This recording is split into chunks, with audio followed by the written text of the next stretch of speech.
And with all those smartphones, you need a lot of glass screens, and that's where Corning comes in. The maker of Gorilla Glass supplies screens for Samsung and Apple smartphones, as well as for TVs made by Sony, LG, and Lenovo. But Corning shares took a hit today, big one. They fell more than 6% after the company warned about price declines for its LCD glass screens. They are under pressure from a rival product called Sapphire glass.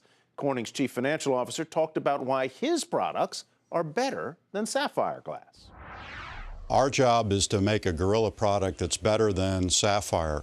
We think Sapphire has a number of weaknesses. Number one, it's at least 10 times more expensive than Gorilla. It transmits less light. It's actually heavier than Gorilla, and it's thicker. It does have better scratch resistance, but it can fail when it has any kind of scratches.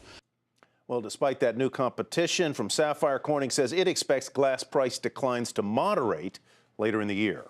Now, one of the companies making a big bet on sapphires for its glass screens is Apple. And Apple could use a little shining up right about now.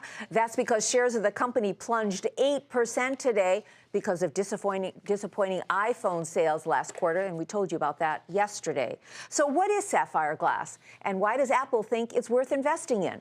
Josh Lipton has more. Forget diamonds, emeralds, and pearls. Apple thinks the gem to own is sapphire.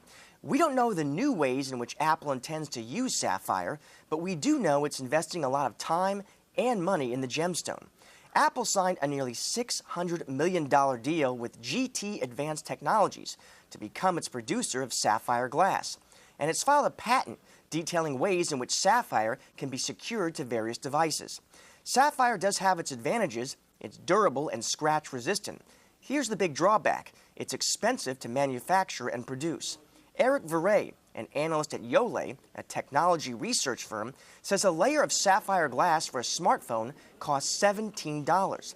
The equivalent for glass that is simply chemically strengthened, which is the material Apple has used in the past, is about $4.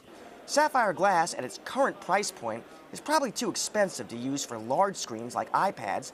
As for iPhones, Peter Missick of Jefferies estimates that 115 million users will be eligible for upgrades when the iPhone 6 launches.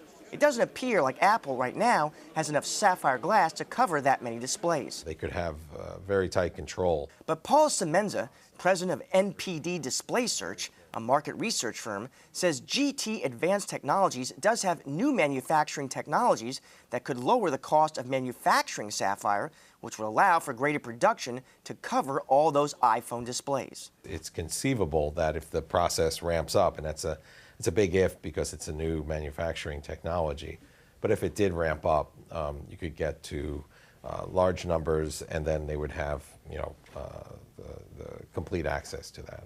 Apple could also keep using sapphire to cover smaller areas of its devices, as it does now, such as the camera lens on the iPhone 5. There's also speculation that Apple could expand into the jewelry business and use sapphire glass for an iWatch. At the end of the day, the real appeal of sapphire glass is that it's a better material. Using the gem makes Apple's products that much more distinctive from its rivals and would remind consumers and investors that Apple is still an innovator. Josh Lipton, Nightly Business Report, Silicon Valley.